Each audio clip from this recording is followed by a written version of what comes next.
నారాయణపేట జిల్లా మద్దూరు మండలం రేణివట్ల గ్రామంలో వింత ఘటన చోటు చేసుకుంది. తాను పూజల కోసం సమాధిలోకి వెళుతున్నానని చెప్పిన బాబా 5 రోజుల తర్వాత తిరిగి వస్తానన్నారు. ఈ క్రమంలో ఆయన సమాధిలోకి వెళ్లి 5 రోజుల పాటు పూజలు చేసి తిరిగి వస్తాను, అప్పటి వరకు భక్తులను అఖండ భజనలు చేయాలని భక్తులను కోరి ఈ నెల 5వ తేదీన మధ్యాహ్నం అమావాస్య రోజు సమాధిలోకి వెళ్ళాడు.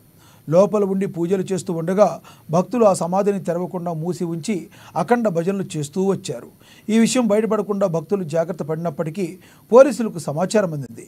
డీఎస్పీ లింగయ్య, ఎస్ఐలు రామ్లాల్, వెంకటేశ్వర్లు, రాజు ఆధ్వర్యంలో పోలీసులు సంఘటనా స్థలానికి చేరుకుని భక్తులకు నచ్చజెప్పి సమాధిలో ఉన్న సద్గురు సత్యానంద హనుమంతు స్వామి వారిని బయటకు రప్పించారు. చాకలి హనుమంత్ 5 years ఉంటాయి. తను ఉంటున్న బ్రహ్మంగారి మఠంలో సజీవ సమాధి అయినని చెప్పేసి ఒక సమాచారం వచ్చింది. సజీవ సమాధి అంటే దాంట్లో ఉండని చెప్పేసి అట్టి సమాచారం మీద మేము ఇమీడియట్లీ మా సిబ్బంది, మా ఎస్ఐస్ ఇక్కడికి వచ్చినాము.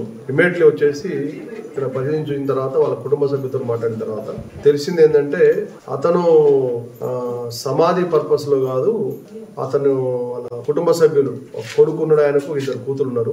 ఆ కొడుకు బలవంతున్నాడు. అతనితో పాటుగా అతని సాయంతో వాళ్ళకి కన్విన్స్ చేసి అనవసరంగా ఇది ఇలాంటి మూఢనమ్మకాలు నమ్మొద్దు అని చెప్పేసి కన్విన్స్ చేసి అతను మూసివేసిన అవన్నీ కూడా ఇటుక పిల్లలు అలాంటివి కూడా తీయించడం జరిగింది. దాని తర్వాత అతను మళ్ళీ బయట తీసుకురావడం జరిగింది. అతను ప్రాణంతో ఉన్నాడు, ఆరోగ్యంగా ఉన్నాడు. వచ్చిన తర్వాత అతనితో మాట్లాడి హనుమంత్ తోటి మరియు వాళ్ళ కుటుంబ సభ్యులతో మాట్లాడిన తర్వాత తెలిసింది ఏంటంటే ఇక్కడ ఆయన